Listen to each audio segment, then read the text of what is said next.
বিশ্ব বিমান পরিবহন খাতে এক বিশাল চমক নিয়ে এলো যুক্তরাষ্ট্র ও চীনের নতুন বাণিজ্যিক চুক্তি।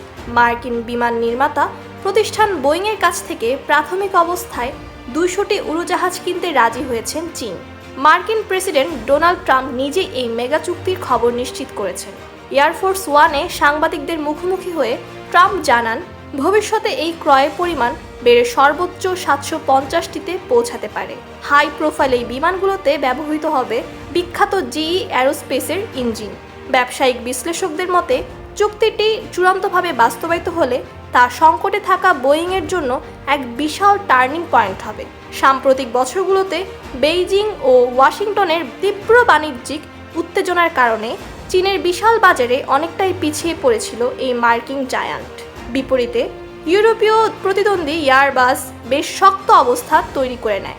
বিমান খাতভিত্তিক গবেষণা প্রতিষ্ঠান আইবিএ হিসাব অনুযায়ী 200টি বিমানের এই অর্ডারের সম্ভাব্য বাজার মূল্য প্রায় 17 থেকে 19 বিলিয়ন মার্কিন ডলার, যদি এর সিংহভাগই হয় বোয়িংয়ের জনপ্রিয় ম্যাক্স সিরিজের বিমান।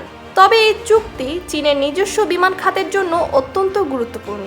দেশটির নিজস্ব প্রযুক্তিতে তৈরি C919 উড়োজাহাজের উৎপাদন এখনও কাঙ্ক্ষিত লক্ষ্যে পৌঁছাতে না পারায় দ্রুত বাড়তে থাকা অভ্যন্তরীণ বিমানের পরিবহনের চাহিদা মেটাতে বোয়িংয়ের এই বহর বেইজিংকে বড় স্বস্তি দেবে। বিশ্ব অর্থনীতির এই দুই পরাশক্তির এই বিমান কূটনীতি এখন এভিয়েশনের ইন্ডাস্ট্রির সবচেয়ে বড় আলোচনার বিষয়।